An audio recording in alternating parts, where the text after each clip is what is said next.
السلام أملاخ نعهم يكون كبرات حوات دحندو كم تلمود مدد تعالى إن قصلا ثاني لا مالتي لومي بوزح فيديوهات حيزة مسئلة كسب مودات مسايد صنحو كتب مهاريهم كتكسبويهم مالتيو أتيهم بوش مسمر فيديوهات سد لي زي رأخو نخريقو بزعبا زي أتزارب النابلكم فيديوهات سد لي كتسلو دخونا يهانس يتولو نمدبي أنا زي رأخو هلو سلزخل أب تيك توك يخون فيسبوك ترخو فيديو بوش مسمر مسيخهم سددو لي رياكشن كنقورينا مالتيو اوكي قدامي تغنزارب لا دليل لو حجي لو ما انت تزارب دلا غداي حدا حونا سامشمو انت زي تغاغي امانيو درفسي مريصنا خنسمع نخلينا ز عينتي تملختي بزغونه نسمع يومو انا دزاربون علن مالتي حد ادي درف حد ادي كم خبلي توماس نهرمون حتيتو مصحف قدس موسيقى بعلو حاتيات مخانو اي مهرناني نابنت مزامر ناي سولومون كريم كلنا محلي انت يم زرينا فقراو قطمታት ኣከላው ድሌት ከምኡን ኣብ ውሽጢ ሓዳር ኣሞንጎ ሰብኣይን ሰበይትን ዘሎ ስምዒታዊ ምትእስሳራት ዝሓዘለይ ኣብ ወንጌል ሉቃስ 15 ካ ከምዚ ይብለና እዩ እቲ ዓብ ወዱ ኣብ ወፍሪ ነበረ ሞ መፂኡ ኸዓ ኣብ ጥቓ ቤት ምስ ቀረበ ኮበሮን ጓይላን ሰምዐ ከምኡን ጎይታናን መድሓኒትናን ኢየሱስ ክርስቶስ ባዕሉ ኣብ ተራ ማሕበራዊ ኣጋጣሚታት ከማ መርዓታት ገለሲ ይሳተፍ ነይሩ ኣብ ዮሃንስ 2 ከም ይነግረና ንምንታይ ከም ዝብል ዘለኹ ክርስትና ካብ ኣገልግሎት ቤተክርስትያን ወፃእ ኩሉ ነገር ሓጢያት ምዃኑ ኣይምህረናን መጽሓፍ ቅዱስ እንታይ ዝምህረና እቲ ትገብሮ ዘለኻ ሞራሉ እንታይ እዩ ናበይ ኣንፈቱ እዩ ንዓኻ እንታይ ዓይነት ኣንፈት ይመርሓካ ኣሎ ናብ ሓጢያት ዝስሕበካ ወይ እውን ሰባት ንሓጢያት ንክገብሩ ይድዕድም እሱ ክተስተውዕሎ ጥበብ ክህልወካ ይዛረብ ንኣብነት ደርፊ ክንብል ከለና ሞራል ናይቲ ደርፊ ብዛዕባ ምንታይ ይደርፍ ደሎ ብዛዕባ ፅባቐ ናይ ሰበይቱ ይደርፍ ደሎ ጳውሎስ ሓቂ ተዛሪቡ ኩሉ ንክብራ ኣምላኽ ኹን ንሰበይትካ ምፍቃር ነዲኻ ምፍቃር ኣፍቂርካይን ስለዝወደስካ ብዛዕባ ደቅኻ ስለዝወደስካ እዚ ፍቕሪ ዝገልጽ ፍቕሪ ከዓ ክብራ ኣምላኽ ስለዚ እቲ ክርስትያናዊ ሕቶ ከም ዝኸውን ኣሎ እዛ ደርፊ እንታይ ትብል ኣላ ወይ ብዛዕባ ምንታይ ናበይ ናይ ሞራል ዝህብ ደሎ ዝደርፊ እዚ ኣንፈቱ ናበይ ኢላ ክትሓቲ ደለካ እምበር እዚ ደርፊ እዚ ናይ ሰይጣን እዩ ዝሰሚዑካ ገሃነም ክትኣቱ ኢልካ ስኢልካ ምድምዳም ወይ ድማ ሓጢኣት ይምባል ኣነ ኣይድግፎን እዩ ሓንቲ ደርፊ ብዛዕባ ዓርክነት ስድራ ቤት ንፀገም ምብዳህ ኣብ ውሽጢ ሓዳር ዘሎ ፍቕሪ ሓዘን ተፈጥሮ ወይ ህይወት ዝገልጽ ዓለማዊ ደርፊ ንኢየሱስ ስለዘይጠቐሰ ጥራሕ ብቐጥታ ሓጢኣት ኣይኮነን እዚ ክብል ከለኹ ግን ክርስትያን ኮንካ ትሰምዖም እትገብሮም ነገራት ዶብ ክህልዎም ግዴታና እዩ ኣብዚ ከዓ ስነ መጎታ ከም ሚዛናዊ ክኸውን ዘለዎ ምክንያቱ ሓደ ደርፊ ንፀውታዊ ርክሰት ንፅልኢ ዓመፅ ስዕ ስኽራ ወይ ምስ ክርስትያናዊ ትምህርቲ ብንጹር ዝፃረር ነገር እንተ ኣኽቢሩ ሓደ ክርስትያን ሰብ ነዚ ነገር እዚ ኣይቅበሎን እዚ ናይ ሰይጣን ኢሉ ክድምድም ግዴቱ እዩ ግቡእ እዩ ከዓ እዚ ሓቂ እዩ ንኣብነት ምስ ዘለና ንሕና ናይ ስደት ህይወት ኣብዚ እንምገቦ ንጎቦ ተሲእና እንምገቦ ነገር ናፍቆት ንናፍቆት ኣዴኻ ሓውኻ ሓትኻ ዓርክኻ መታዓቢትኻ ገዛውትኻ እቲ ጠቅስ ደርፊ እሞኻ ፀርፊ የብላ ፅልኢ የብላ ንዓኻስ ከመይ ጌራ ኣብ ሓጢኣት እትያትካ ወይ ድማ ነዚያስ ከመይ ጌራ ሓጢኣት ክትከውን እትናፍቕ ባህርያትካ እዩ እዚ ከዓኒ ንሓደ ተፍቅሮ ነገር ኢኻ ትናፍቆ ንሓደ ትፀልኦ ነገር ኣይትናፍቆን ኢኻ ፍቕሪ ከዓ ህያብ ኣምላኽ ኣምላኽ ፍቕሪ ስለ ዝኾነ ብምስሉ ፈጢሩና ኢልና ንዛረብሽ ተምሳል ናይ ኣምላኽ ንሕና ገፅና ምዕጉርትና ጨሕምና ርእስና ቅልፅምና ኣይኮንና ንሕና ምስሉ ወሲድና ምስሉ ዝወሰድና ፍቕሩ ኢና ወሲድና ፍቕርን ምሕረትን ክንገብር ከምኡ ምስሉ ኢና ሒዝና ኸድና ስለዚ ከምዚ ጌርካ መደምደምታ ምግባር ንደርፊ ኣነ ኣይድግፎን ክሳብ ንሞራል ካልእ ሰብ ዝትንከፍን ንዓኻ ዘይጎድእን ንዓኻ ከዓ መንፈሳዊ ህይወትካ ዘይፃረርን ንኣምላኽ ዘየባኹስን ዝኾነ ናፍቆትካ ትገልጽ ናይ ሓጎስ ትዘልል ቅቡል ኢለ ዝኣምን ኣነ ሰላም ኣምላኽ ምስ ኩላትኩም እዩ أنا سابزي فولي حساب علني يحواتي أبزنا يدرف قداي حاونا سامن تايد بللو مريض كانت تسمعها استقامي يقولون زعينتي مالت نافقوت ويدما أما حبرا هو تصبق قالت دللو سي انت سمعها حتيات هيكونن إلو بزوح كسامت إني رمات يسوس كريستوس ونا مرعى ركميرو حج انتاي مسيلكم قويتا يسوس كريستوس عب مرعى ترغيبو مالت سي انتاي مو كركب خليكو ولا مس زموت كو يوعل نيريو ግን ከም ተዘመውት ዝገብሮ ግን አይገብርኒ ኢየሱስ ክርስቶስ ኢየሱስ አመርዓ ስለደ ተረኸበሲ ንደርፊ ደግፎ ማለት አይኮናን ኮሙ ድብል ጥቅስ የለናው ተረዲኹምኒ ስለዚ መጽሐፍ ቅዱስ ታይ ይብል እትገብሮ ሁሉሲ ንኽብረ አምላኽ ይኹን ይብል ሕጂ ዜርና መጽሐፍ ቅዱስ እንደሆነ መለስ ሐዋርያት ይደርፉ ነይሮም ደም ደርፍ ሰሙዕ ነይሮም ሐዋርያት ኖ ይዝሙሩ ነይሮም ይንድብለካ ስለዚህ ካበይ መጽ ሕጂ ኣብዚ ግዜ መሪጽና ክንሰማዕ ኣለና ደርፍ እንታይ ፀገማሎ ገለገለ ኣብ መጽሐፍ ቅዱስ ኣይተቐምጠልና ኣብ መጽሐፍ ቅዱስ ባይዞ ወይ ከዓ ሰባት ድገበርዎን ትእዛዝ ኣምላኽን ፈሊና ክንርድኦ ኣለና ንኣብነት ንጉስ ሰሎሞን ሸሓንስቲ ነይረኖ መዓት ጽሑፍ ጽቡቕታት ምኽርኻ መኺሩና እዩ ሰሎሞን ድተጋገዮ ኣይንወስዶን ኢና እቲ ሓቅታት ናይ ሰሎሞን ካ ንወስድ ሒስኩም ኣለኹም ይሁዳ ኣብ ገለ ገጣማ ሐዋርያ ነይሩ ኣብ ገለኻ ሲሒቱ ስለዚህ እንታይ እዩ ኣብ መጽሐፍ ቅዱስ ትእዛዝ ግን እንታይ ይብል ገላትያ ኸይድና እንደሆነ ብሓሙሽተ ዒስራን ሓደን ጀሚርካ ዘመውቲ ስኽራን ንገብሩ ጓይላ ገለ እዚ መንግስቲ ኣምላኽ ኣይውርስኒ ኮይ ድብለና ዓለማዊ ትልሂት ከመይ ጌርካ እዩ ከም ቅዱስ ነገር ክውሰድ ደርፊ እዩ በቃ መዝሙር ከዓ መዝሙር እዩ ፍሉጥ እዩ ስለዚ ካብ ሓንቲ ዒላሲ ክልተ ማይ ክወፅእ ኣይክእልኒ መሪርን ጥዑምን ኣይወፅን እዩ ስለዚ ሓደ ናይ እግዚኣብሔር ሰብ ከዓ መዝሙር ክሰምዕ መዝሙር ክዘምር ተፈቂድዎ እምበር መሪፀ ደርፊ ክሰሚዕ ገለገለ እዚ መፅሓፍ ቅዱሳዊ ኣይኮነን ናተይ መረዳእ እሲ ወላ ዝተኸሸነ ቃላት ይምፃእ ደራፋይ ተኮይኑ እቲ ሰብ ክድሕን ናብ ጎይታ ክመፅእ ዳ ኢኻ ክትነግሮ ዘለካ እምበር ፅቡቅ ቃላት ጌርካ ተደረፍካ ፀገም የብሉን ገለ ኣነ ኣይድግፎን እየ ማለት እዩ ንሕና መሰረት ኣለውና ኣብ ክርስትና ንሳቶም ከዓ ሃዋርያት እዮም እዚኦም ሃዋርያት እዚኦም ክዝሙሩ ኢና ንሕና ርኢና እምበር ክደርፉ ኣይረኣናዮም ስለዚ ሓደ ግዜ ኣብቲ መንፈሳዊ ዲፕስ ከልእቶ ብጣዕሚ ምስ ኣምላኽ ብዝቐረብናዮ ነገር እዚ ደርፊ እዚ ድራማ ገለገለ በቃ እንዳፈንፈንካ ኢኻ ትኸይድ ኣብ ቅድሚ ኣምላኽ ምስ ኣምላኽ ናይ ብሓቂ እንድሕር ጥቡቕ ሪሌሽን ኣለካ ደርፊ ዶ እዚ ዓለማውነት እንዳፈንፈንካዮ እንዳፀላእካ ኢኻ ትኸይድ ቁሩብ ካብቲ መንፈሳውነት እንዳድኸምካ ክትከይድ ክብላኻ ኣሕዋተይ ኩላትና ቼክ ንገብራ ኢና ሂወትና ካብቲ መንፈሳዊ እንዳጎደልካ እንዳድኸምካ ክትመፅእ ክላኸ እንታይ ሽግር ኣለዎ ናብ ምባል ትኸይድ በቃ ደርፊ ምስማዕ ኖርማል ትገብሮ ምሻሎ እቲ ዓለማውነት ትናፍቆ እዚ ኸ እንታይ ደረእካ መሲልካ ናይ ነፍስን ናይ ስጋን ውግእ እዩ ስጋ ኩሉ ግዜ ድኹም እዩ ስጋ ናይ ስጋ ነገር ይደሊ መንፈስ እንድሕር በርቲዑ ግን መንፈስና እንድሕር በርቲዑ ነቲ ናይ ኣምላኽ ነገር ይድናፍቕ ኣይኮነን ኣሕዋተይ መንፈስ እንድሕር ናይ ብሓቂ በርቲዑ እዚ ምድራዊ ነገር እናንዓቆ እዩ ዝመፅእ ስለዚ ሲ ኣብ መፅሓፍ ቅዱስ ገይሮሞ እዮም ኢልና ኣይንግበር ተረዲኹኒ መስተ ድሰተዩ ሰባት ንኣብነት ኣለዉ ናይ እግዚኣብሔር ሰባት ተባሂሎም ማለት እዩ ገይሮሞ ኢልካ ይትገብሮን ኢኻ ትእዛዝ ኣምላኽ እንታይ እዩ ድብል ትእዛዝ ኣምላኽን ናይ ሰብ ልማድን ክንርኢ ኣለና ኣብ መፅሓፍ ቅዱስ ኩሉ ዝተፃሕፈ ክንገብሮ ማለት ኣይኮነን ንኣብነት ሕጂ ዳዊት እልፊ ቀተለ ሳኦል ከዓ ሽሕ ቀተለ ኢለን ደሪፈን ምሽ ስለዚ ደረፋ ክንደርፍ ኣለና ማለት ዲ ኣይኮነን ንሳተን ገይሮንኦ ማለት ንሕና ክንገብሮ ማለት ዲ ኣይኮነን ትእዛዝ ኣምላኽ እንታይ እዩ ድብል ክንብላና ትእዛዝ ኣምላኽ ዳ እሞ ጓይላ ኣይትግበሩ ይብለና ተረዲኹምኒ ዘመውቲ ኣብ መናዝር መንግስቲ ኣምላኽ ኣይወርስን እዮም እዚ ትእዛዝ ኣምላኽ እዩ ብዙሕ ኣሎ መፅሓፍ ቅዱስ ጥቕሳት ኩሉ ከምፆ ኣይክእልን እምበር ብዙሕ ኣሎ ካብ ደርፊ ዓያሹ ምስማዕሲ ናይ ጥበበኛታት ምኽሪ ምስማዕ ሓይሽ ይብል ነዊሕ ከይከና ክነግረካ ደርፊ ናበይ መርሓካ መሲልኩም በዚያ ክውዳእልኩም ሄሮድያድ ርእሲ ዮሃንስ መጥማቕ ቆሪፁ ክህብ ነቲ ንጉስ ለሚናቶሽ ብምንታይ ኣነ እዚ ንጉስ ሄሮዶስ ልቡ ማሪኻቶ በቲ ደርፊ ትልሂታዊ ዓለማዊ ነገር እዩ ስሒባቶ ኣብ ቅድሚኡ ወዘወዝ ክትብል ኮላ ክስዕስዕ ኮላ ደርፊ ተወሊዑ ልቡ ተማሪኹ ዝኣዘዝኪ ክበኪ እንታይ ትደሊ ኢልዋ ኣደያ እንታይ ኢላ መኺራቶ ርእስና ዮሃንስ ራእይዎ ናበይ መርሓካ ደርፊ ዳ ኩሉ ግዜ ናበይ ድመርሕ ናብ ዝሙት ናብ ዓለማውነት ናብ ገለ ድመርሕ ክትበኪ ገብረካ ክተስቆርቁር ገብረካ ኖ ንሕና ብመዝሙር ክንሕጎስ ኢና ተፀዊዕና መታዓቢትኻ ናፊቕካ ፀገም የብሉ እንኮ ስእሎም ረአይ ደዊልካ ፀናንዓዮም ገለገለ ኖርማል እዩ ማለት እዩ ናብ ደርፊ ድኸይድ ኮ የብልና ስለዚ ገዛውትኻ ናፊቕካ መታዓቢትኻ ናፊቕካ ሲ ደርፊ ወሊዕኻ ናብ ትዝታ ወይ ድማ ናብ ምስቁርቋር ተኣትወሉ ምኽንያት የብልካ ትፅሊ እግዚኣብሔር ኣምላኽ ከውጉሖ እቲ ናይ ምድርና ጉዳይ ንዕሩኽትኻ ንገለኻ እንድሕር ናፊቕካዮም ደዊልካ ተፀናንዖም ኣጆኹም ገለገለኻ ትብል ከምኡ ንገብር እንዲና ተደይኮነ ግን እንታይ ኣለዋ ትብል ነገር ኩሉ ግዜ ዝተውዕሉ እዚኣ ኖርማል ገለገለ ምባል ሓደጋ ኣላታ በቃ እዚኣስ ደይጥዕማ ሄዋን ርኢኻ ዶ ተጣዕምኪዮስ እንታይ ፀገም ኣለዎ ኢልዎ ሰይጣን ምስ ጣዕመት ሽግር ሒዛትላ መፅያ ስለዚ ኣብ መፅሓፍ ቅዱስ ኣይትግበሮ ድበለና ኣይንግበር ክልኩል ይድበለና ነገር ንኸልክሉ ኣሕዋተይ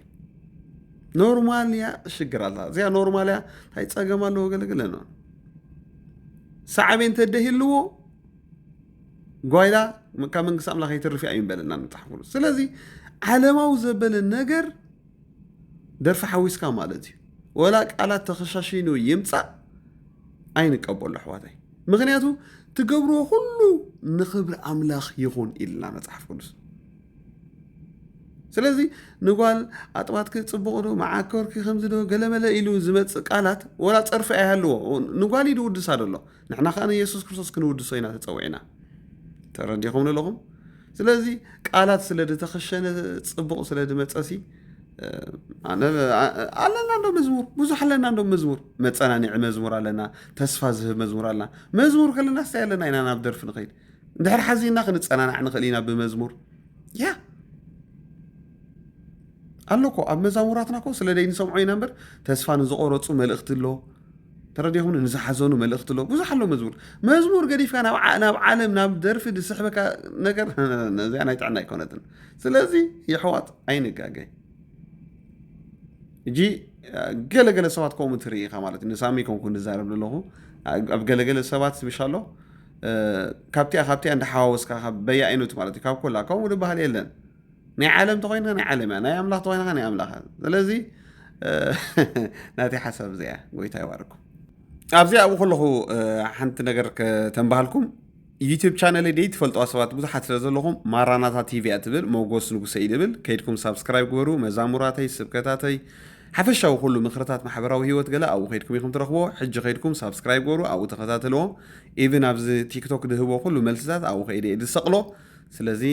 ዩቲዩብ ቻነል ከም ዘለና ክሕብረኩም ደሊ ንቐፅል ኣብዚኣ ዝረሳዕኽዋ ነገር ኣላትን ሓንቲ እታ ናይ መሃለየ ጉዳይ ክንዛረበላ ኣብ መሃለየ ተጠቒሱ ዘሎ ፍቕራዊ ቃላት ኣብ ገለ እዋን ናይ ቤተ ክርስቲያንን ናይ ክርስቶስን እዩ ምሳሌ ድገልጽ እምበር ንመምኽነት ያ ንደርፊ ክንጥቀመሉ የብልናንቲ ቃል ተረዲኹምኒ ኣብ ገለ ከዓ ነቲ ክቡር ቃል ኪዳን ናይ ሰብኣይን ሰበይትን ድገልጽ ኣብኡ ዘሎ ጽሑፍ እምበር ነዚ ስቕልካ ዓለማዊ ትልሂት ደርፊ ገለመለ ድገልጽ ኣይኮነን ማለት እየ ድሓር ነጊረኩም ይዓንተወይ ልማድ ናይ ሰብን ትእዛዝ ኣምላኽን ፈሊና ንራይ ኣብ መጽሓፍ ቅዱስ ዝተጻረፉ ኣለዉ ደርፊ ደረፉ ኣለዉ ንሰብ ዝሰገዱ ኣለዉ ሸሓንስ ትደእተው ኣለዉ ከም በዓል ሰሎሞን ድሓር ከዓ ጽቡቕ ነገር ክገብሩ ከዓ ድረኣናዮም ኣለዉ ስለዚ ንጉስ ሰሎሞን ናይ እግዚኣብሔር ሰብ ተባሂሉ ሸሓንስ ትእት እዩ ስለዚ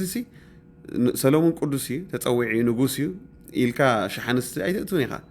ሰሎሞን ተጋጊ እምበር ሸሓንስ ትእትዋ ይብልኒ መጽሓፍ ቅዱስ ሓደ ብሓደ ንበሩ ድብል ማለት እዩ ትእዛዝ ናይ ሰብን ልማድ ናይ ሰብን ከዓ እንዳፈለና ክንከይድ ኣለና ስለዚ ኣብ መሃለየ ተገሊጹ ዘሎ እቲ ፍቕራዊ ቃላት ኣብ መንጎ ናይ ክርስቶስን ኣካል ቤተ ክርስቲያን ዘሎ ዝገልጽ እዩ ኣብ ገለ እዋን ከዓ ነቲ ቅዱስ ቃል ኪዳን ዝገልጽ እዩ ማለት እዩ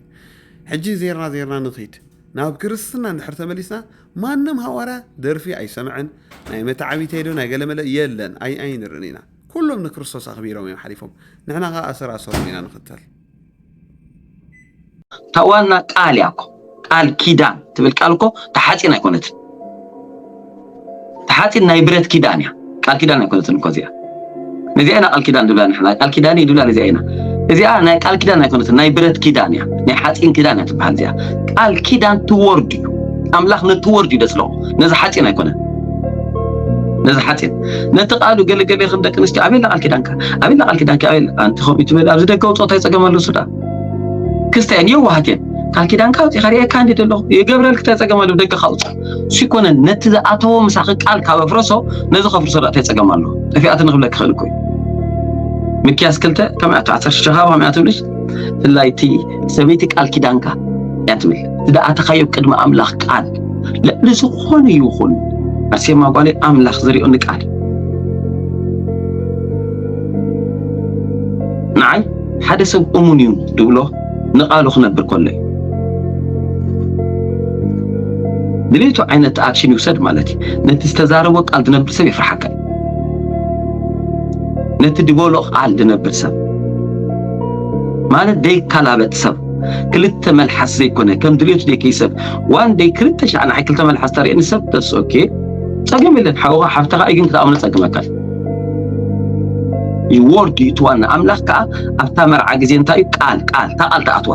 ንዓት ለተሓስካያ እዩ ተኣትዋ ንዘለኣለም ምሳኺ ክነብር ሕጂ እዚኣ ክብለክ ከለኹ ኣብ ትሕዚ ዝኾነ እዋን ናተይ ይኽንበር እዚ ንሕና ንኣምነሉና እዚ ምስ ሓንከስከ ዋላ ምስ ቆረኸ ዋላ ገለ ምስ ዓወርክ ዋላ ድብል ኣይንኣምነሉን ኢና እቲ ንምንታይ ኣብቲ መርዓ ዕረት ዝዝረብ ዘሎ እንድዒ ንምንታይ ኣብቲ መርዓ ስንክልና ዝዛረብ ዘሎ ተጋጢሙኒ ማለት እንድዩ ፋል ደይኮነንከ ፋል ደይኮነን ዋላ ዓወሪ ዋላ ሓንክሲ ዋላ ተደነስሲ ፋል ደይኮነን ንባዕሉ እንታይ ዓይነት ፃውዒት ኢኻ ተቕርብ ዘለኻ ግን እንታይ ንብል ንሕና ክሳብ መጨረሽታ እሳኽለኹ በቃ ያ ዳሽ ኣብ መጨረሻ እዚ ቃል እዚ ምስ ውፃእካ ክትጥንቀቕ ኣለካ ማለት እዩ هاوري حنشم እግዚአብሔር አምላኽ ይባርኮ አንስ ኣብዚያ ሓንቲ ሕቶላትኒ ነቲ ቃልሲ ክሳብ መጨረሻ ፀኒዕና ክንሕዞ ኣለና ገለ እንዲሉ ፅቡቕ እንዲ ሓደ ኣብዚ ፅቡቕ ዝተዛረቦ ሕማቕ ፋል ተሓሚም ክትዓዊር ክገለገለ ድብል ቃላት ኣየድልን እዩ ገለ ድበሉ ሓቂ እዩ ክሳብ መጨረሻ ምባል እኹል እዩ ግን ሕጂ ሲ ቃል ኪዳን ክቡር ምዃኑ ኣይንዝንጉዕን ኢና ሕጂ ኣብዚ ዘመን እዚ ናይ ብዙሓት ሰባት ቃል ኪዳን ፈሪሲ እዩ ደሎ ንኣብነት ሚስጥር እስከ ሕጂ ሚስጥር ናይ ገዛኻ ንደገ እንድሕር እንዳውፀደ ሸግረካ ተኮይኑ ጓል ትኹን ወዲ ኣብቲ ቃል ኪዳን እንዳኣተዎ ኣነ ሚስጥር ክሕልወ ክሳብ መውዳእታ ምሳኸ ኣሕሊፈ ይህብኒ ብዙሕ ነገር እዩ መሓላ ድመሓሓል ኣብ ገለ ጋጣሚ ሽዑ ግን ባእስታት ምስ በዝሐ ኣብ ገዛኻ ናይ ገዛኻ ጉዳይ ንደገ እንዳውፀደ ሸግረካ ተኮይኑ ትሰብሲ ከመይ ጌርካ ሕጂ ምዝ ሰብ ክትነብር ትኽእል ጓል ይኹን ወዲ እዚ ባህሪ ሕጂ ኣብ ሰባት ኣሎ ሕጂ ሲ ቃል ስለ ዳእተኻ ክሳብ መውዳእታ ምሳኻ ኣለኹ ስለ ድበልካዮ ነቲ ሰብ ኣብቲ ቤተክርስትያን ስለ ድመሓልካስ እሞ ሰብ እንዳሸገረካ በቃ ምዝኡ ነቲ ቃል ክትብል በቃ እንዳተጨፍጨፍካ ክትነብር ኣለካ ማለት እዩ ታጓል ትኹን ታወድሲ ብሰንኪ ሕማቕ ናይ ባህር ናይ ሰባት በቃ ቃል ስለ ዳእተኻስ በቃ እንዳተወፃዕካ ክትነብር ማለት እዩ ኣነ እዚኣስ ብጣዕሚ እያ ትገርመኒ በቃ ምሻሎ እቲ ኣምላኽ ፌር ዘይኮነን ማለት ሲ ሓዳር ሲ ብስምምዕ ደይኮንካ እንትቕፅል ደይቲ ሰማምዓት ኮንካ እንታይ ክትገብር ትኽእል ኣብ ሓዳር እዚኣስ ከመልሱ ለይ ይሕዋተይ ኣብ ሓዳር ሲ ሰብኣይን ሰበይትን ሲ ሓራይ ክትባእስ ትኽእል ኢኻ ግን ካብ ሶኒ ክሳብ ሰንበት ትባእስ ትኾንካ ምትእምማን ተደየለ ኣሕሊፍካ ብፍላይ እዚ ኣሕሊፍካ መውሃብ እንድሕር መፅያሲ ከመይ ጌርካ ኢኻ ክትነብር ትኽእል ኣብ ሓዳር ኣነ ብጣዕሚ ይድገርመኒ እዚ ሕጂ ማለት ሲ ቃል ስለ ዳእተኻስ በቃ ክሳብ መጨረሻ ክትውድኦ ኣለካ ግድኒ ነዚኣ ኣይሰማምዓላኒ ነቢ የማነ ሓደ ግዜ ሓንቲ ትምህርቲ ምሂር ነይሩ ብዛዕባ ዛና ሓዳር ቃል ስለ ዳእተኻ ሲ ክሳብ መውዳእታ ትኸይድ ማለት ኣይኮነን ሓዳር ማለት ሲ ኮንትራት ኢሉ ማለት ውዕል ኢልካ ኢኻ ተኣትዎ እንድሕር ካብቲ መንፈሳዊ ነገር ዘውፃካ ተኮይኑ እቲ ጉዳይ እንድሕር ሞር ባእሲ በዚሑ ያ ኣይቅፅልኒ ኢልካ መገድኻ ክትፈልጥ ትኽእል ኢኻ ድበላ ትምህርቲ ነይራ ብጣዕሚ እያ ደስ ትብለንታ ትምህርቲ ሓውቂ ኢኻ ምክንያቱ ሲ ናይ ግድን ኣይኮነን ክሳብ መጨረሻ እኮ ክትከይድ ምስ ሰብ እንጂ ሳወርሕነሽም ኣብዚኣ ኣነሲ ያ ርእቶላትኒ ማለት እዩ ክሳብ መወዳእታ ቃል ተኣቲኻ ክሳብ መጨረሻ ክትከይድ ኣለካ ድበላ ነገር ሲ ንዓይ ኣይተረዳእትንን ሓራይ ሰብኣይን ሰበይት እንደይ ትሰማማዕቲ ኮንካ እንታይ ትገብር ክትቃተል ክንደይ ሰብኣይን ሰበይት ንሪኦም ኣለና ዶ ኣብ ሕጊ ክካሰሱ ገሊኣ ማዓት ሽግር ኢኻ ትርኢ ማለት እዩ ኣብ ሕነ ምፍዳይ ተባፂሖም ንርኢ ካብ ከምዚ ሲ መመገድኻ ሓለይኻ ምኻድ ኣይኮነ እንዳሓይሽ ከመይ ኣሕዋት ኮንካ ደቅኻ ብሰላም ተዕቢ ተወድያ ስለዚ ሲ ኣብ ቤተ ክርስቲያን ቃል ስለ ድመሓልካ ሲ ናይ ግድን ክሳብ መጨረሻ ብኡ ትኸይድ ማለት ኣይኮነን ነቲ ቃል ደፍርስ ነገር እንድሕር ተገይሩኸ ሕጂ ብዙሕ ሰብ ሲ ሓዳር ድብተን ብዝሙት ጥራሕ እዩ ድብል ሰብ ኣሎ ኣብ መፅሓፍ ቅዱስ ከምኡ ስለ ዝተፅሓፈ ካብ ዝሙት ዝኸፍእኸ ናይ ገዛኻ ነገር ንደገ 10,000 ምውፃእኸ እዚ ንባዕሉ ሲ ሚስጥር ናይ ገዛኻ ናይ ሓዳርካ ንደገ ምውፃእሲ ጠልመት ዶ ይኮነን እንታይ ይፈልዮ ካብ ዝሙት ትጥለም ኣለኻ ማለት ይኮ ሓደ ሰብ ኣሚንካዮ ትነብር ነርካሲ ብዝተባእስካዮ መንፅር ከምዚ ገይርኒ ከምዚ ይብለኒ ነይሩ ኢሉ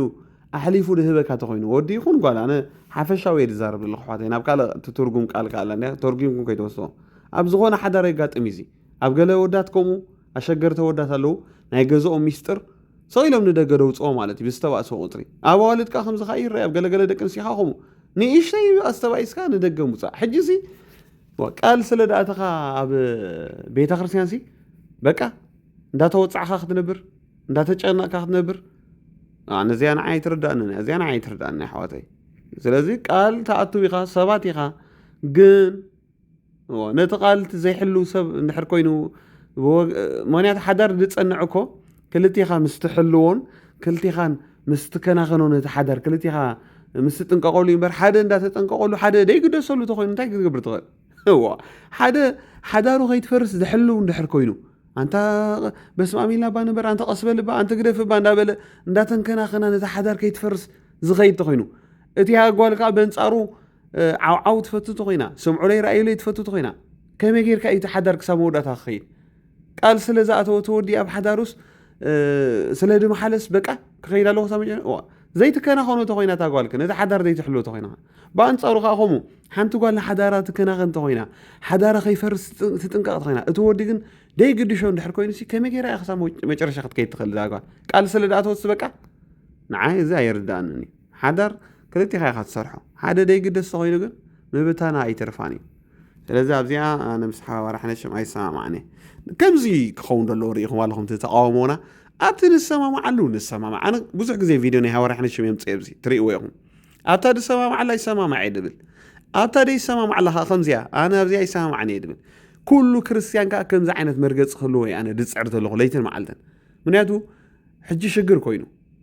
ገለ ጌጋ ተሪኦም ኢልካ ኩሉ ፅቡቅ ኣገልግሎትካ ድምስስ ገሊኣቶም ከዓ ጌጋ እንዳረኣዩ ይምሕሉልካ ኖ ክልተ ጫፋት ኣይንሓዛቶም ሰባት ሰብ ኮይኑ ዘይጋገ የለን ኣጋፍርቲ ናይ ሰባት ኣይንኾን ክጋገ ይኸለዎ ኣገልገልቲ ዓገብ ንበል ዘይንሰማማዕሉ ትምህርቲ ተልዩ ኣብዚኣ ኣይተሰማማዕኹ ንበል ርእቶና ነቕምጥ እንታይ ፀገም ኣለዎ ጥራይ ኣይንፀረፍ ኣይነዋርድ ሰብ ተረዲኹምኒ ኣብቲ ፅቡቕካ ፅቡቕ ንበል ብፍላይ እዚኣ ፅቡቕ ርኢኻ ፅቡቕ ዘይምባል ኣብ ኤርትራውያን ዓባይ ድኸመት ኣላትና በቃ በቲ ጌጋ ጥራሕ ነቲ ሰብ እንዳጠመትናዮ ነቲ ፅቡቕካ ፅቡቕ ክንብል ኣለናትም ሰባት ብዝኾነ ናተይ መርገፂ እዚኣ ማለት እዩ ንቐፅል ሕጂ ሓዳርን ምድሓንኩምን በበይኒ እዩ ብዙሓት ሰባት ወላ ሕጂ ኣብ ቤተክርስትያን ረእይዎ ኢኹም ይፋትሑ እሞ ናብ ዓለም ኾነ ተደግሞ ኣለኹም ሓዳር ወይ ከዓ ተተባላሽዎ ኣገልጋልታ ነይሩስ ካላስ ካብ ኣገልግሎት የቋርፆ ሓዳርን ኣገልግሎትን ርክብ ዝበሃል የብሉ ስምዕኒ ኢኹም መንፈሳውነት ዘለኣለማዊ ሓዳር ግዝያዊ እንታይ ረኺቦም እዚኦ ሕጂ ዘረኽቦም ነገር ኮ የላ እቲ ሓዳር ብኸመይ ፈሪሱ እቲ ሓዳር ስለምንታይ ከም ዝተበላሽዩ ኢልና ብምክንያት ዝሙድ ድዩ ወይ እቲ ሓደ ኣካል ወይ እቲ ሰበይቲ ወይ እቲ ሰብኣይ ዲስፕሊን ካብዚ ምዃን ዝመፅእ ጉዳይ ድዩ እታ ቤተክርስትያን ኣትያ ሪኣ ኖ ኣነስ ኣይደልን እየ ክነብር ተራኢሉ መፅሓፍ ቅዱስ ኮ ፍትሕ ፈቒዱ እዩ ግን በይንኻ ነበርያ ትድሕሪ ሕጂ ፍትሕ ፅቡቕ ዶ ኣይኮነን ሕማቕ እምበር ቆልዑ ይባላሸው ማለት ቆልዑ ብጣዕሚ ይድሃሉ ናይ ኣቦኦም እቶም ኣቦና ደን ማለት ኣብ ገዛ ብጣዕሚ ኣብነታውያን እዮም ንደቆም ነቶም ቆልዑ እቲ ምፍልላይ ያስዮም ግን እንተ ኣጋጢሙ ግን ኣገልግሎትካ መንፈሳውነትካ ኣይሕደግን ሓዳር ካልእ እዩ ኣገልግሎት ድማ ካልእ እዩ ኣገልግሎትን እምነትን ምስ ክርስቶስ ኪዳንካ እቲ ሓዳር ድማ ምስ ሰበይትካ ኪዳንካ ወይ ምስ ሰብኣይካ ኪዳንካ ሕጂ ነቲ ዘለኣለማውነት ዘባላሸወሎም ብዙሓት ሰባት ኣለዉ ብዙሓት ሰባት ሓዳሮም ምስ ተባላሸውስ ቸርች ይገድፉ እቶም ቆልዑ ንባዕሎም ቸርች ይገድፉ ዋይ ብሰንኪ ሓዳር ምድሓኑ ክጠፍእ ሓደ ሰብ ብኣምላኽ ፍቓድ ይብሉ ፍቓድ ኣምላኽ ናይ ኮነ ዋው ኣገናዕ ፕሮፌት ናይ እግዚኣብሔር ሰብ ናይስ ነቢ የማነ እኮ ብዙሕ ነጊረኩም ያለ ብዙሕ ድብላዕ ነገር ኣለዎ ጌጋታት ኣለዎ ፅቡቕ ነገርካ ብዙሕ ኣለዎ ኣብዚኣ ሕጂ ፅቡቕ ተዛሪሙ ምድሓን ካለ እዩ ሓዳር ካለ እዩ ገለ ሰባት ናይ ሰብ ሓዳር ምስ ፈረሰሲ በቃ ካብ ኣገልግሎት ክጠፍእ ገለገለ ይደልዮ ብጣዕሚ ንገርመካ ኣብ መፅሓፍ ቅዱስ ግደፎም መፅሓፍ ቅዱስ ኣብዚ ዘመን እዚ ክንደይ ሓዳሮም ዝፈረሶም ክሳብ ሕጂ ንእግዚኣብሔር ብተኣምራት ተገልግለው ኣለዉ በዓል ካትሪን ኩልማን ትበሃል ነይራ ሕጂ ናይ ፈውሳ ኣገልግሎት ተገልግል ሓዳራ ድፈረሳይ ክንደይ ገሊኦም ከዓ ሞ ካልኣይ ተመርዓው ኸማን ማለት እዩ ኣነ ብዚ ሽሞም ክዝርዝሮም ኣይደሊ ንበር ኣብዚ ናይ ኣምሓርኛ ኣገልገልቲ ግደፎ መዓትዮም ሃዋርያቶም ሞዶም ዘመርቲ ሓዳር ፍትሕ ኣይኮንኩና እንደተባብዕ ደለኹ ግን ሓዳርን ኣገልግሎትን ካልእ እዩ እቶም ሰባት ዋ ገለ ሰብሲ በቃ ሓዳር እንድሕር ተፈላለዩ ሰብሲ ወላ ካብቲ መንግስቲ ኣምላኽ ድወፅ እዩ ድመስሎም መንግስቲ ኣምላኽ ብሓዳር ኣይኮና ንሕና ተቐቢልና ንጎይታ ብምእማን እያ ተቐቢልና ሓዳር ሓንቲ ቪድዮ ነይራ ናይ ነቢ የማነ ሲኢናያ እምበር ከምኡ ኢሉ ዝተዛረባውን ነይራ ማለት ኮንትራት እዩ ሓዳርሲ ኮንትራት ኣብ ምድሪ ተሰማሚዕኻ ተኣትዎ ነገር እዩ ኣይተሰማምዕኸንካ መመገድኻ ተቐፅል ገለ ኢሉ ዝተዛረባላ ያ ወላ ሃዋርያ ሓነሽም እውን ከምኡ እዩ እምነቱ ሓንቲ ቪድዮ ነይራ ናይ ሃዋርያ ሓነሽም ደለ ሲኢናያ እውን ሃዋርያ ሓነሽም እውን ከምኡ ኢሉ ሓደ ግዜ ምሂር ነይሩ ማለት ሲ ደይተሰማምዑ ተኾንኩ መመገድኹም ኪዱ ኢሉ ክምህር ሰሚዐ ኣለኹ ሓነሽም እውን ኣነ ናይ ክልቲኦም ትምህርቲ ስለ ዝሰምዕ ሲ ኩሉ ፈልጦ እየ ስለዚ ሓዳር ሰብ ክፈላለየ ኣነ ኣይምዕድነ ኣሕዋተይ ክቐፅል ይፅቡቕ ግን ዘየሰማምዕ ጉዳይ እንድሕር ኣሎ ግን ኣብታ ሰበይቲ ይኹን ወላ ኣብቲ ወዲ እንዳተቋሰልካ ንበር ድብል መፅሓፍ ቅዱስ የብልና ቃል ስለዝኣተኻ ክሳብ መጨረሻ ቀፅሎ ድብል ነገር የለን ብፍላይ ከዓ እቲ ባእሲ ናብ ሞትን ናብ ገለ እንደብፅሕ ተኾይኑ ብጣዕሚ ምሻሉ ያ ናብ ሕማምን ናብ ገለ እንደወስድ ተኾይኑ ናብ ስጉምቲ ደእቲ ተኾይኑ ረኣዩ ለይ ስምዕ ለይ ዝበዝሖ ተኾይኑ ንፋስ ሰዓት ህይወት ሓዳር ما مقدخ ما خاطر توص قال مرجع يلن قال سلازاته كسا موداتا خيد يقلد بحال يلن እግዚአብሔር አምላኽ ናይ ፍትሒ አምላኽ እዩ አምላኽ ድኻም ሰብ ይርዳዩ ተረዲኻን ተረጊጽካ ነበር ዝብል አምላኽ ይብልናን ክንደይ ሰብ አወዲእናዮ ኢና በቃ አቲኻይኻ ወዳዮ እንዳተባለ ክንደይ ንፈልጥ ኢና ማለት እዩ ስለዚ ወላ መጽሐፍ ቅዱስ ይልናይ ክልተ ሰባት እንተዳ ተሰማሚዖም በሓደ መገዲ ደኸዱ ኸሉ እዮም ይብለና ኣይተሰማማዕኻን ከመይ ጌርካ ክትከይድ ትኽእል ያ ሰብ ንሰብ ክጋጨው ኽእል ንጎሪ ኩሉ ሓዳሩ ሰብ ይባእስ ግን ካብ ሰውን ክሳብ ሰንበት ትባእስ ትኾንካ ምጽብጻብ ተበዚሕ እዩ ኖ ብፍላይ ከዓ ወስ ምባል ደረጃ ተበፂዕካ እንደገና ከዓኒ ብተደጋጋሚ ሰብ ዝኣተወ ተኾይኑ ዝሓደር ኣነ ይመስለንን ድቕፅል ኣይመስለንን ምትእምማን የለን ነው ስለዚ ብፍላይ ኣብ ሓዳር ዘለኹም ሰባት እዚ ተጠንቀቑ እዚ ንደገ ሕሊፍካ መሃሃብ ምትእምማን ስለደፍርስ ተጠንቀቑሉ ክብለኩም ለሊ በዚ እግረ መገደይ ዝኾነ ነቢየማነ ጎይታ ይባርካ ንፉዕ ናይ ብሓቂ ክንደይ ኣለዉ ሓዳሮም ተበቲኖም ገለ ዓይነት እግዚኣብሔር ተገልግልዎ ክንደይ ዘመርቲ ክንደይ ሃዋርያት ክንጠቕሶም ተደሊና ካ ክንጠቕሶም ንኽእል ኢና ኣብ ናይ ኣምሓርኛ በሎ ወላ ናይ ትግርኛ ማለት እዩ ቅድሚ ሕጂ ነጊረኩም ነይረ ያ እቲ ኣገልግሎት እንተ ሓዳርን ዝፈላለዩና ንራእዮ በዓል መስፍን ጉቱ ንራእዮ መስፍን ጉቱ ሲ ካልእቲ ኸማን ተመርዮ ክሳብ ሕጂ ንጎይታ የገልግል ኣሎ በዓል ሊሊ ንራእየን ሊሊ ኣብ ሓዳር ኣላ የላን ገለ ዓይነት ግን ብመዝሙር ተገልግላላ ዳጊ ንራእዮ ካልእ ሻ ኸማን ተመርዮ እግዚአብሔር የገልግል ኣሎ በዓል ነቢ በላይ በዓል ነቢ ኤርምያስ ንጥቀሶም እስከ መታን ክዝክሮ ምክንያቱ በዓል ካትሪን ኮልማን ተቐይስጠስ እዚኦም ኣይንገርፎምና ክንደይና ምኽንብል በዓል ሃዋርያ ዳንኤል ኣብ ናይ ኢትዮጵያ ማለት እዩ ኣብ ናይ ኤርትራውያን ካብ ክንደይ ክንቆፅሮም ኢና ክንደይ ብዙሓት የገልግሉ ኣለዉ ነገልግል ኣለና ኩላትና ማለት እዩ ስለዚ ኣገልግሎትን ሓዳርን ካልእ እዩ እዚ ክንነግረኩም ደሊ ንቐፅል ወይሰብ ናይ ነገሩ ፈውሲ ካብ ዝተፈላለየ ነገር እዩ ዝደሊ ሳምታይምስ ንሓደ ነገር ነዊሕ ይፅልየሉ እዩ ወይ ሰባት ይፅልዩሉ እዮም ልዓት ይፅልየሉ እዮም ሎም ነገር ክትስእነሎ ትኽእል ኢኻ ማዓንቲ ሓደ መስጢር ከካፍሎ ሓደ እግዚኣብሔር ዝተንከፎ ዘበለ ክልወጥ ግድ የሱስ ሓደ ዘገርም ቁልፍ ነገር ነጊርና ብዛዕባ ጸሎት ኣባይ ተጸናዕኩም ኣለውን ኣባቓትኩም እንተሓደረ ትደልይዎ ዘበለ ትልሙን ሞ ይኾነሉ ስለምንታይ ክትልምን ከለኻ ናይ እግዚኣብሔር ቃል ሓይሊ ኢኻ ክትዛረብ እቲ ሓታቲ ከምቲ ቃል ገይሩ ድሕር ዳ ሓቲቱ ክወሃቦ ብግዲ እዩ ክትዛረብ ከለኻ ቃል እግዚኣብሔር ኢኻ ክትዛረብ ኣባቓ ሓዲሩ ዘሎ ቃል እግዚኣብሔር ትዛረቦ ቃል እግዚአብሔር እግዚአብሔር ዘይዘዝ ነገር ካያ በዲቫይን በመለኮታው ስልጣን ይሃ ተዛረብ ግን እንታይ ቃል ክርስቶስ መልዩ ይሕደር ቃል ክርስቶስ መልዩ ተሓዲርካ ቃል ክርስቶስ ይሃ ተዛረብ ነገራት ክልውት ይጅብ ወትሳክ ክልውት ይጅብ ተቃልካ ሁነታት ክልውት ቃል እግዚአብሔር ሓያል ስለዚህ ነዚ ቃለዚ ከናምሉ ተነስተንጭ ናትና ክንገብሮ መምርሕና ህይወትና ክንገብሮ መምርሕና ኩሉ ነገርና ክንገብሮ ቃል ኣምላኽ ዝበለና ሁሉ ኣብ ልዕሊ ህይወትና ኣብ ልዕሊ ሁነታትና ብዛዕባ መንነትና ክንዛረብ ከለና ነገር ክእዘዝ ይዝጅብ ካብ ቃል ኣምላኽ ዝዓቢ መፍትሒ የለን ንዝኾነ ዓይነት ህይወት እቶም ዝደሓና ዘበል ንክርስቶስ ዝፈለጥናዮ ዘበል ንሕና ዝተረዳእናዮ ንሕና ዝተሓገዝናዮ ንሕና ኣቁሳልና ብደሙን ብዘይቱን ዝተፈወስነልና ሰባት ኢና ምንም ክርስቲያን ኣማንስ ኮምፕሌን ክገብር ሲ ምንም ምክንያት የብሉ እንታይ እሞ ክግበረልካ ካብቲ ጎይታ ዝገበረልካ ሰብ እኮ ዋላ ተገበረልካ ክሞተልካ ግን ኣይክእል ክስቀለልካ ግን ኣይክእል እቲ ዝተሰቕለልካ ጎይታ እቲ ዝሞተልካ ጎይታ ካልእ ዘድልየካ ሁሉ ሳፕላይ ከም ዝገበረካ መፅሓፍ ቅዱስ ነገር ሃሌሉያ ንየሱስ ዝረኸበ ካልእ ክስእን ኣይክእል ሎማዓንቲ ካብዚ ናይ ግዳይ ርእሲ ክትወፅሎ ከምዚ ኮይነ ካሃሴ ጀይድኒ እዩ ጎዲልኒ እዩ እስኪ ቀይሩ ሎማዓንቲ ተረዲኤ ሓጊዘ ተገይርለዩ ሞይትለዩ ደዋቢልኒ እዩ ሽፍት ግበሩ ሎማዓንቲ ሃሌሉያ እዚ ናይ ግዳይ ርእሲ ናይ ዓለም ርእሲ እዩ መፅሓፍ ቅዱስ ብምሕዳስ ሓሳብኩም ተለወጡ እምበር ነዚ ዓለም እዚ ኣይትምሰሉ ርእሲ ክቕየር ክኽእል ኣሎ ከተማርር ተደሊኻ ምክንያት ኣለካ ከተመስግን ተደሊኻ ኣኺሉ ዝደረብ ምክንያት ኣለካ ጎይታ ብካባኹም እንታይ ዝፅበል ዝኮነ እዩ ዝፅበል ተገይርለዩ ክትብሉ እዩ ዝፅበል ረዳኢ ኣለኒ ሓጋዝ ኣለኒ በይነ ኩንኩን ክትብሉ እዩ ዝፅበል ምንታይ እቲ መንፈሳዊ ሓቂ ኾኑ ሙሴና ውልድነት ከእትወካ ይክእልኒ ንበዓሉ ውሉድ ኣይኮነን ዕብራውያን እንድሕር ሪኢኹሞ ከም ባርያ ኣብ ቤቱ እሙን እዩ ነይሩ እዩ ዝብሎ ሙሴ ዝለዓለ ደረጃ ክበፅሑ ዝኽእል እሙን ባርያ እዩ ንዓኻ ከዓ ከብፅሓካ ዝኽእል ኣብ እሙን ባርያ እዩ የሱስ ከ ፍቱው ውሉድ ንዓኻ ከዓ ኣብያእቲካ ኣብቲ ናቱ ቦታ ነዚ እግዚኣብሔር ክርእካ ከሎ ፍቱው ውሉድ ኤፌሶን ከምኡ ዝብለና ከም ፍቁራት ውሉድ ሰዓብቲ ኣምላኽ ይኮኑ እግዚአብሔር ዝፈትዎም ውሉድ ማለት እግዚአብሔር አዝዩ ዘፍቅሮም ውሉድ ስለዚህ ፍልልይ መጺ ዳዊት እግዚአብሔር ጓሳዬ እዩ ኢሉ ዝጎድለኒ የብለኝ እግዚአብሔር ጓሱ ስለዝኾነ ዝጎድሉ ከምዘ ይብሉ ይዝፈልጥ ዳዊት ስለምታ እግዚአብሔር ሶርሱ ምንጩ ስለዝኾነ ዳዊት ጓሳ ስለዝነበረ ብዛዕባ ጎስነት ፈልጥ አባጊዕ የፍቅረኒ ይፈትወኒ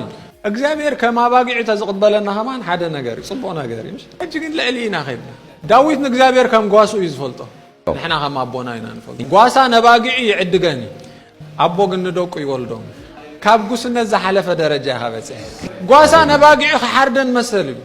ክሸጠን ዋላ መሰል ጥሪቱ አቦ ግን ደቁ አይሸጦም አባጊዕ ዘውርሶም ዓሚቕካ ኢኻ በሪኽካ ኢኻ ወሲኽካ ኢኻ አሜን አሜን አሜን አብናይ ዳዊት ሬቨሌሽን አይኮንካ እንደለኻ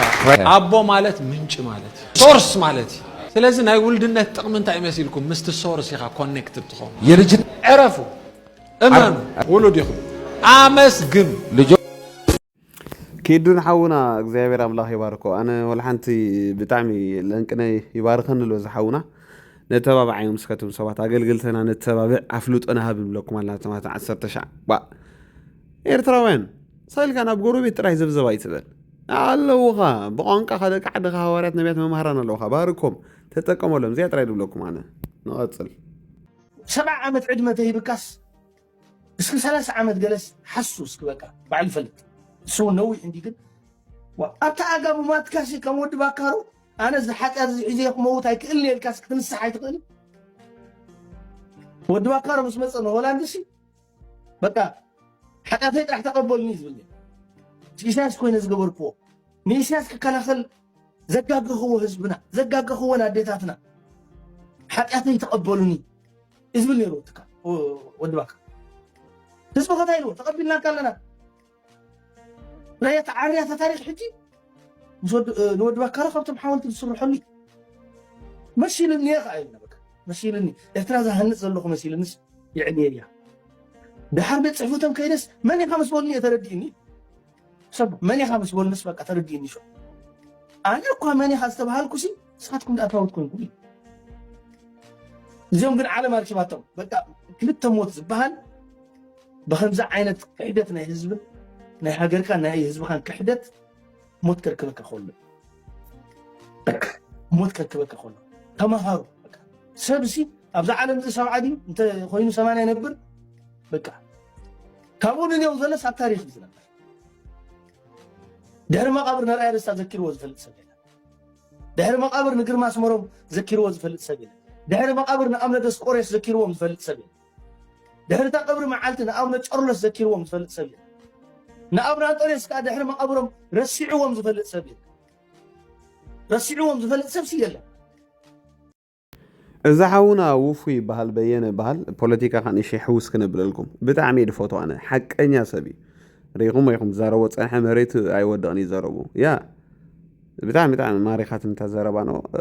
ያ ሪኢኹም ኣለኹም ይሕዋተይ ንሕና ክርስቲያናትን ሓቂ ሓቂና ሓሶት ክንብል ግርማና መልክዕና ለዚ ከምዚኣቶም መንእስያት ኣለውና እግዚአብሔር ኣምላኽ ይባርኮም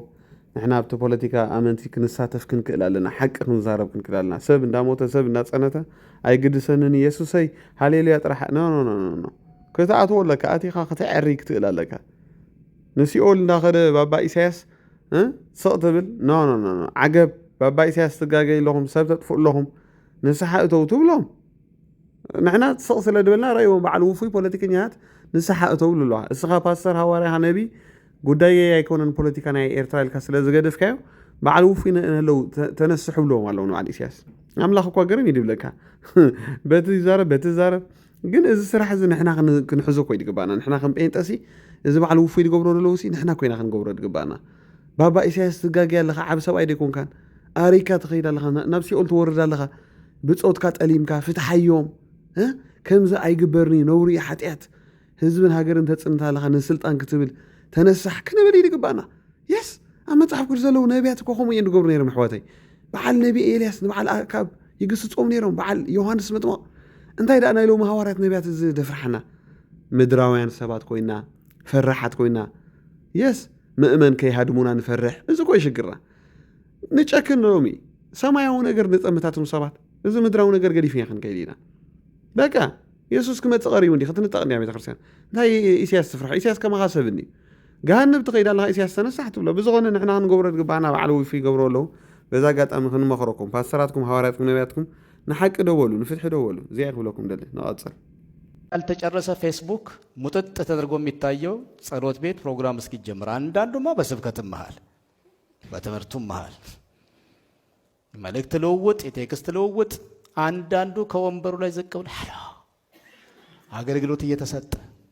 ምንም ማለቂያ መቆሚያ የሌለው ባርነት ውስጥ እኮ ነው ያለን ወገኖች። ተመልሼ እንደገና እዛ ውስጥ ገባሁ።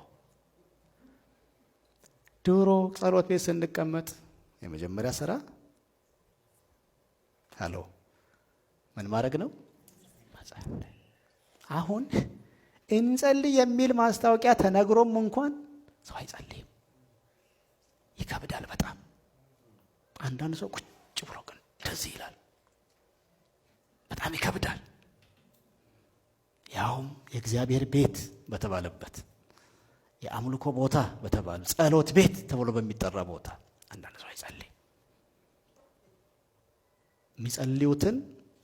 ሊሰልል የመጣ ይመስላል። ያስፈራል። በጣም ያስፈራል። እንንበርከክ ተብሎ መንበርከክ እየቻለ የተሟላ ጤና እያለው የማይንበረከክ ሰው ብዙ ነው። አረ ጉልበት ሁሉ ለሱ ይንበረከካል ተብሎ ተጽፏል። ትልቅ ቢኮን ምንም ቢኮን የጤና ጉዳይ ችግር እስከሌለ ድረስ ጉልበት እንዲንበረከክለት ታዞለታል። አሜን ትላላችሁ ወገኖች? ጉልበት ሁሉ በሰማይ ያሉ በምድር ያሉ ከምድር በታች ያሉ ሁሉ ለእርሱ ምን እንዲሆኑ እንዲንበረከኩ አትሉም እንዴ ወገኖች? ምን እንዲሆኑ? ይሄ ሁሉ ፍጥረት ዓለም እንዲንበረከክ ታዘዘ። አንተ ለምን አትንበረከክም? ወንድሜ እህቴ ለምን አትንበረከክም?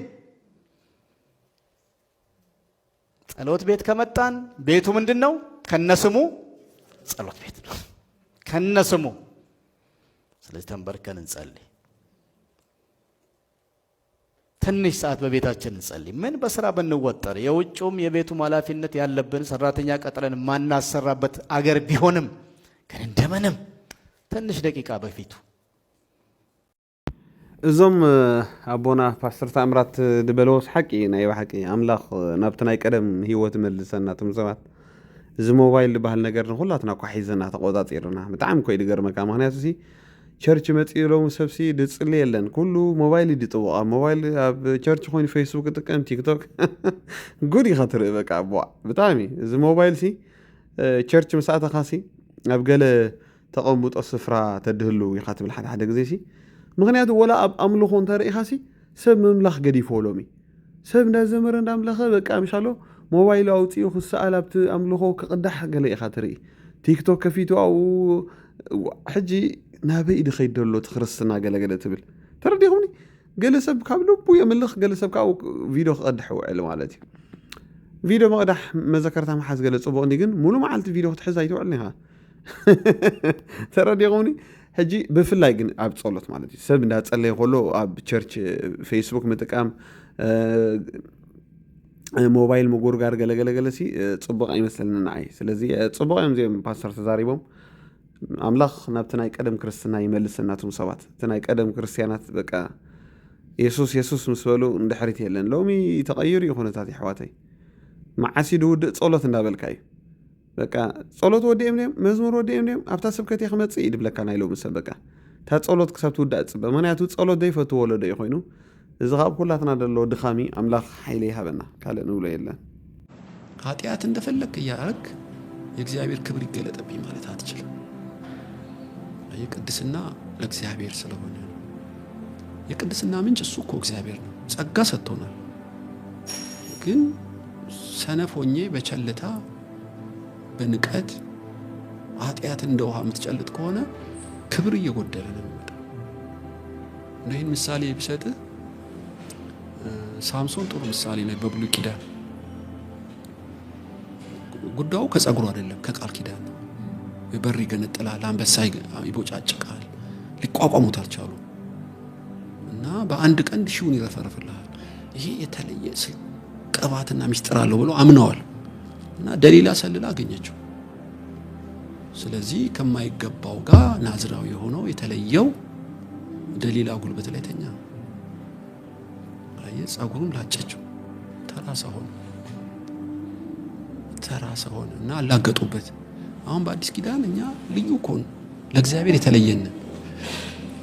ቃል ኪዳን ያለን በደሙ የተዋጀን መንፈስ የተሞላን ግን እንደ ተራ ሰው ለምን ሆናለሁ ኢየሱስ እንደ ቃሉ ስላልፈለኩት በማይገባ ኃጢአቱ ስለምንገኝ ነው ማለት ነው። እና ዕውቀት በማጣት ሊሆን ይችላል እንደ ተጻፈው ማንም መላለስ እንደሆነ እንጂ ቃሉ መንፈሱ ሕያው ናቸው። ነገም ትላንትም ዛሬም አባቴ ይሰራል አሁንም ይሰራል እንዳለው መንፈስ ቅዱስ አሁንም ይሰራል። እና ኃጢአት ስንሰራ ቶሎ ንስሐ መግባት አለብን። መንፈስ ቅዱስን አታስመርሩት የሚለው ለዚህ ነው። ይማረራል፣ ይቀጣሃል፣ ያስተምርሃል፣ ይገስጽሃል። ለኛ ሆነ እምቢ ብለህ ከሄድክ ክብሩን እየቀነሰብህ ይመጣል። እና በእግዚአብሔር ሕልውና ውስጥ ስትገባ ክብሩ በሙላት ይገለጣል። እምቢ ካልክ ግን ከሕልውናው ይወጣል። ለጥሩ ምሳሌ በብሉይ ኪዳን ዮሴፍ ነው። ዮሴፍ ጳጢፋር ቤት ሲገባ ቤቱ ሁሉ ይባረካል። ወህኒ ቤት ሲገባ ቤቱ ሁሉ ይባረካል። ፕራይም ሚኒስትር ሲሆን ግብጽ ሁሉ ይባረካል። አስበው፣ ለምን? እግዚአብሔር ከሱ ጋር ስለነበር። ግን የዮሴፍ ድርሻ አስበው፣ ናንተኛ ስትለው እምቢ አለ። እግዚአብሔር ያያል። ከሴትዮዋ ጋር ቢተኛስ? አሁን በዮሴፍ ያየው ክብር አይኖርም። ተራ አቶ ዮሴፍ ተብሎ ነው የሚሞተው። እና በብሉይ ኪዳን ቅድስና ያን ያክል ዋጋ ካለው በአዲስ ኪዳንም አይልቁን እንዴት! እና መንፈስ ቅዱስ ክብሩን ገልጦ የአዲስ ኪዳን ክህነትህ እንደ ተጻፈው የሚገለጠው እንደ ተጻፈው መኖር ስትጀምር። ስለዚህ በግልጥና በስውር እግዚአብሔርን የምትፈራ ከሆነ እንደ ቃሉ መኖር የጨከነ ውሳኔ ካለ ተራ ሰው አይደለም። በሄድክበት ሁሉ የጽድቅ ተጽዕኖ እንደ ካህናት እንደ ብሉይ ኪዳን ታመጣል። እዚኦም ቄስ ትዕግስቱ ይባሃሉ። ብጣዕሚ ድፎቶ ማለት ብጣዕሚ ያ ሓጢአት ከም ድላይካ እንዳገበርካ ናይ እግዚአብሔር ክብሪ ይገለጽለይ ገለ ድባሃል ነገር የለን። ያ ብጣዕሚ ከምዚ መምሃራን የድልዮም ሪኢኻ ኣለኻ ምሻሎ ኣብ ክርስትናስ ባላንስ ክሕለው ኣለዎ እቲ ክርስትና ያነ ድብል ፀጋ ጥሒስና ኢና ተገሊፅና ኢና ፀዲቕና ኢና ጥራሕ ደይኮነሲ ሰብ ንኽጥንቀቕ ምሻሎ ኣካይድኡ ምስ ኣምላኽ ክገብር ገለ ከምዚ ከዓ ትምህርቲ ክህልው ኣለዎ ኖ ሕጂ ኣብ ገለገለ ሰበኽቲሲ ሞር ፀጋ ጥራይ እንዳሰበቑ እቲ ጥንቃቐታት ገለ ከዓ ኣየድልኒ ሰብሲ ክርስቲያናዊ ስነ ምግባር ክህልዎ ገለገለ ከዓ ክነገሮ ክኽእል ኣለዎ ከምዚኦም በዓል ቄስ ትዕግስቱ ድብሉ ዘብርዎ ና ብዝኾነ ኣነ ብጣዕሚ ድፈቶም ዞም ቄስ ትዕግስቱ ኣምላኽ ኣብ ልብና ይሕድሮ ትድበልዎ ንእሽተይ ቲፕ ክበኩም ኣመወዳእታ ናተይ ዝዛረብኮን ምክርታት ኣለዋ ንሳተን ሰሚዕና ፕሮግራምና ንወድእ። ዝሓለፈሲ ሓንቲ ጓል ኮመንት ጌርክለይ ኣይመለስኩልክን የቕሬታ ቢዝ ነይረ እንታይ ድያትኒ ኣወዳትሲ ካብ ኣዋልድሲ እንታይ ከም ትደልዩ ሞጊሓ ወይ እዚኣ ባመልሰለይ ገሊላትኒ ኣነ ክንደይ ግዜ ተዛሪበላ ነዚኣ ርእሲ ግን ክደጋግማ ኣወዳት ካብ ደቂ ኣንስትዮ ንደልዮ መፅሓፍ ቅዱስ በዓሉ መሊስዎ እዩ ክብርን ሰላምን ኢና ንደሊ በቃ ወዲ ሰላም እዩ ዝደሊ ዕግርግር ጭቕጭቕ ኣይፈቱን እዩ። ኣነ በዛ ነፍሲ ክዛረብ ተኾይነ 1 ሚልዮን ዶ ክህበካ ወላስ ሰላም ገይረ ዕድሜኻ ሙሉእ ምሳኻ ክነብር ተትብለኒ ጓል ሰላም ጌርክ ምሳይ ክትነብር እየ ትደሊ ይብላ ፅርግፍ ይበልቲ ገንዘብ ምክንያቱ ወዲ ሰላም እዩ ዝደሊ ዕግርግር ኣይደልኒ ጭቕጭቕ ኣይደልኒ። ስለዚ እዚኣ ደጋጊመ ነገረክኒ ወዲ ካብ ጓል ዝደልዮ መጀመርያ ክብሪ ይደሊ ተኸቢሩ ክነብር ይደሊ ካልእ ከዓ ሰላም ይደሊ ሰላም ንማንም ወዲ ሕተትዮ ሰላም ይደሊ በቃ ዕርፍ ኢሉ ክነብር ይደሊ። ሕጂ ገለገለ ደቂ ኣንስትዮ እንታይ ይብላ ጓል እኳ ንትፈትዎ ወዲ እያ ትጨቕጭቆ ዘይትፈትወካ ተኸይናካ ኣይጨቕጭቐካ ገለ ዝበሃል ኣሎ ማለት ክትዛረብ ገለገለ ትኽእል እኒኻ ዝበዝሕ ጨቕጭቕ ግን ኣሎ ኦፍ ዝኽእል ምቁፅፃር ዝበሃል ነገር ኣሎ ናበይኻ ኣበይ ፀኒሕካ መን ደው ኢልካ ነይሩ መን ዕሊልካ እዚ ኢታት ይወዲ ዝፀልኦ እምበር ኣይትዛረብ እዮ ማለት ኣይኮነን ተዓቢስ ክንበር ይኮነን ተረዲኽኒ ፈላሊና ንረኣዮ ምክንያቱ ገለገለ ደቂ ኣንስትዮ ሲ ከምኡ ይብላ ጓል ትጨቕጭቆ ንወዲ እኮ ስለ ትፈትዎ እያ ኖ ትፈትዎ እንድሕር ኮይና ጓል ክብሪ ትሕልወሉ እያ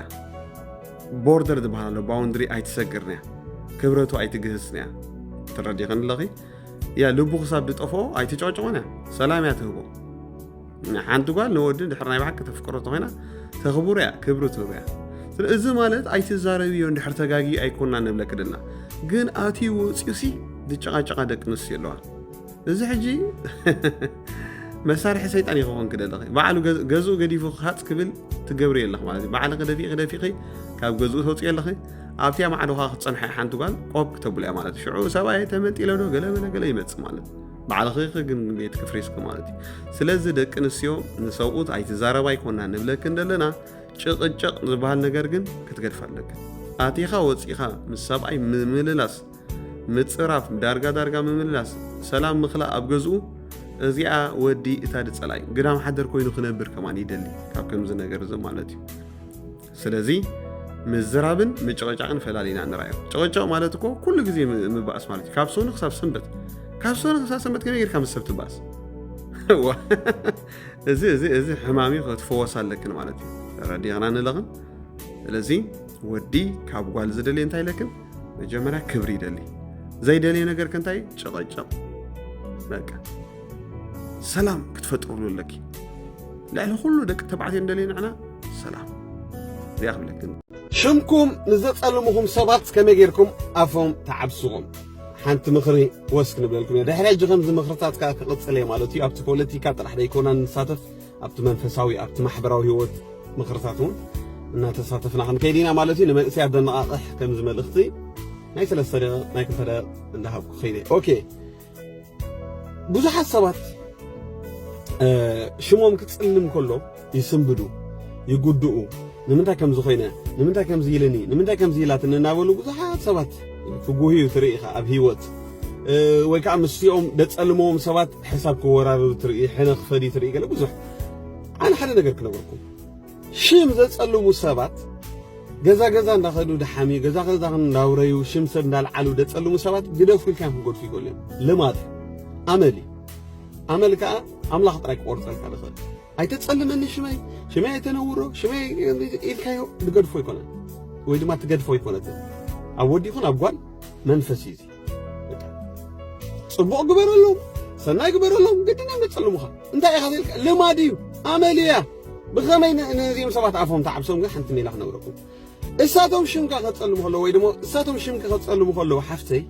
እስኻ ፅቡቕ ጥራይ ግበር ፍረታትካ ባዕሉ ክዛረብ እቲ ናትካ ፍረ ባዕሉ ክዛረብ ካታ እከለ ዳ ከምዚ ገለ ኢሎም ከፀልሙ ከለዉ ዋ ሞ ከምዚ ክገብር ኢኻ ንሪኦ ደለና እዩ ድብል ሰብ ስለዚ ንስኻ ወይ ድማ ንስኽ እንታይ ኢኹም ትገብሩ ሰባት ሽምኩም ከፀልሙኹም ከለዉ ምስኦም ደፀልሙኹም ብዙሕ ግዜ ኣይተጥፍኡ ምስኦም ብዙሕ ኣይትጨቃጨቑ እስኻትኩም ሰናይ ብምግባር ቀፅሉ ሰናይ ነገር ተዛረቡ ሰናይ ግበሩ ሽጉራት ክትሪኡ ከለኹም ሓግዙ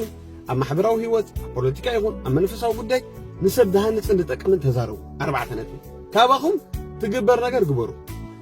ሰባት ብድሕሪኹም ድሕር ደይ ናትኩም ሽም ድህብኹም ተልዮም በቃ ድላይ በሉ ምስኦም ኣይጨቃጨቑ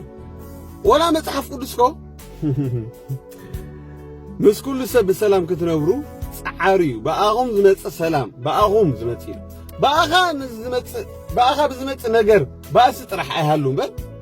ካባኻ ወፃ እንድሕር ሰላምካ ድዝርግ ካባኻ ወፃ እንድሕር ባእሲ ድዝርግ ሰብ ተልዩ ናቱ ጉዳይ ኣምላኽ ንውሕትቶ ብኣኹም ዝመፅእ ምስ ኩሉ ሰብ ብሰላም ክትነብሩ ተጋደሉ ይብል መፅሓፍ ቅዱስ ብኣኹም ብዝመፅእ እስኻ ሰላም ጥራይ ግበር እስኻ ፍቕሪ ጥራይ ኣመንጩ እስኻ እንታይ ግበር ፅቡቕ ስራሕ እቲ ፍረታት ካብ ባዕሉ መፅእ ይፈርድ ስለዚ ኣፍ ናይ ሰባት ክትቆጣጠር ኣይትውዓል ልብኻ ሓሉ ኢሉ መፅሓፍ ቅዱስ እምበር ኣፍ ናይ ሰባት ሓሉ ይተባለ ሂወት ካብ ልቢ ኣትምንጭሞ ልዕሊ ኩሉ እንታይ ንልብኻ ሓልዎ እዩ ድብል ቃል ኣምላኽ እምበር ኣፍ ናይ ሰባት ሓሉ ይበለካ ወከለ እንታይ ዛሪቡ ብዛዕባይ እከለ እንታይ ኢላ ብዛዕባይ ክሶ ብዛዕባይ እንታይ ኢሉ ይኾን ኢልካ ኣፍ ሰብ ክትቆጣጠር ኣይትንበሪ ክደክም ኢኻ በቃ ሂወት ካብ ልቢ ኣትፍልፍል ሞ ልዕሊ ኩሉ ንልብኻ ሓልዎ ይብል ቃል ኣምላኽ ልብኻ ሓሉ እስኻ ሰባት ከይትጎድእ እስኻ ልብኻ ሓሉ ሰባት ከይትበሳጭ በቃ ባዕሎም እንድሕር ጨኒቖምኻ ባዕሎም ድናገሩኻ ኮይኖም ባዕሎም ድባእስኻ ኮይኖም ጉዳዮም ናቶም እዩ ምስኦም ተተላለኽ ነገር የብልካ ደላዮም ሽምካ የጥፍዎ እስኻ ጥራይ ኣብ ጽድቂ ይሃሉ እስኻ ጥራይ ኣብ ሓቂ ይሃሉ እስኻ ጥራይ ሰናይ ብምግባር ቀጽል እቲ ፍረ ናትካ ሽዑ ባዕሉ እንታይ ክምስክረልካ እዩ ባዕሉ ወይ ክምስክረልክ እዩ በዚ መፅያ ሽዑ ሓንቲ መሓዛኻ ትሓሜካ ወላ ሓንቲ መሓዛኻ ትሓሜካ ከላ ዝኾነ ሰብ ብድሕሪኻ ሽም ከጸልም ከሎ دأمنو سبيل إيشو نمنتاي نحن نري لنا صبوق كسرح صبوق كزارب صبوق كجبر حسوتي دي سلزي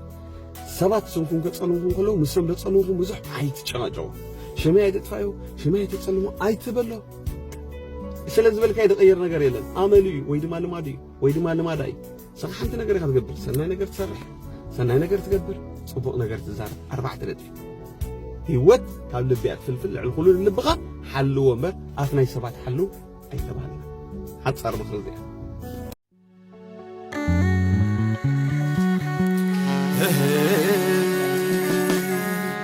ሰላመይ መሊኡ በኣኻ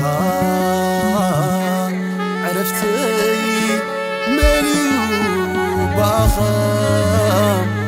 ሓጎሰይ መሊኡ በኣኻ ጸሎተይ ሰቢሩ ናባኻ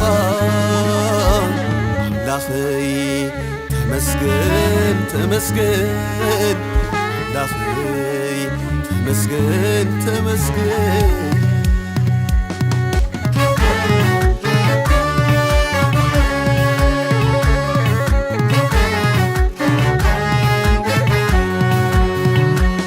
ሰላመይ መሊኡ በኣኻ ዕረፍተይ መሊኡ በኣኻ ሓጎሰይ መሊኡ በኣኻ ጸሎተይ ሰሚሩ ናባኻ ኣምላኸይ ተመስገን ተመስገን ኣምላኸይ ተመስገን ተመስገን ኣምላኸይ ንዓይ ፍቕሪኻ ኣምላኸይ ንዓይ ሰናይኻ ኣምላኸይ ንዓይ ሓይልኻ ኣምላኸይ ንዓይ ክብረይኻ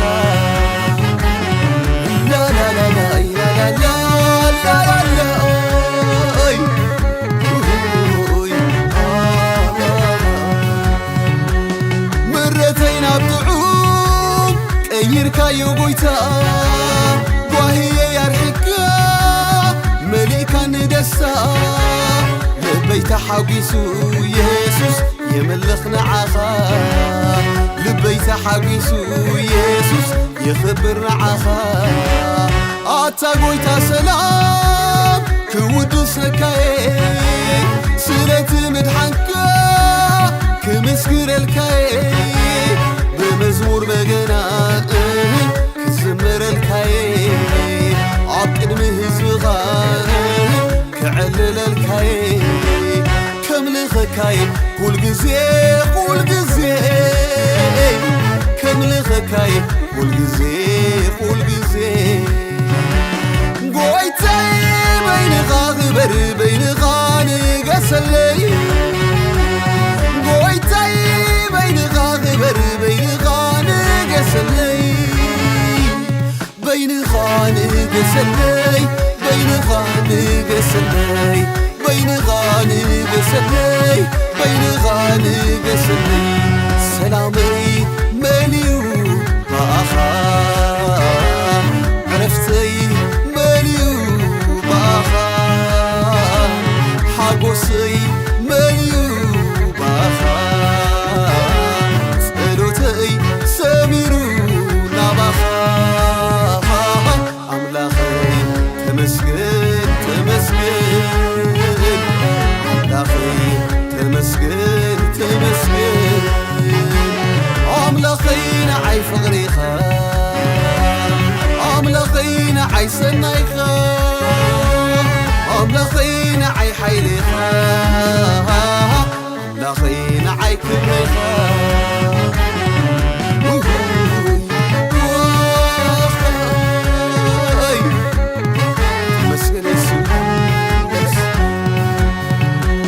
ብጭንቀት ማህሚነ ሰላመይ ሲኢነ ብብዝሒ መከራ ተሸጊረ ነይረ ግና ደው ኢልካለይ ኢድካ ወዘርጊሕካ ነፍሰይ ዓሪፋላ ብፍቕሪ ሕቕፎኻ ኣብ ማእከልቲ ማዕበል ንፋስ ምስ ነፈሰ ብቐልቃ ጸጥ በለ ልበይ ተሓጐሰ ሕልሚ መሲሉኒ ጋደ ኾይኑ ርእየ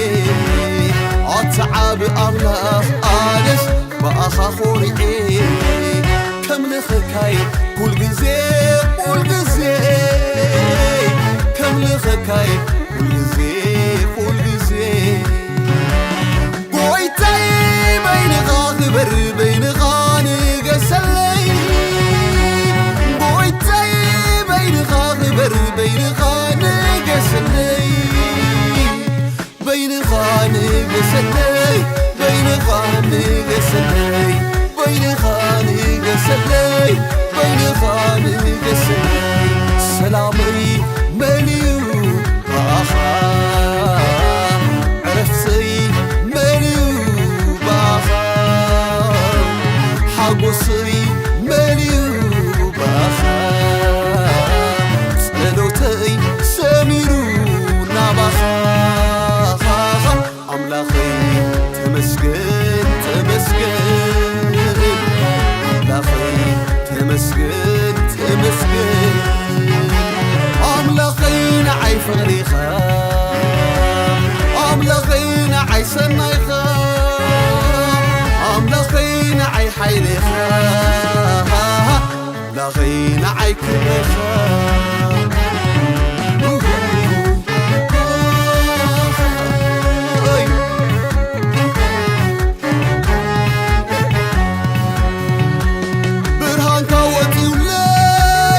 الماتي بريهو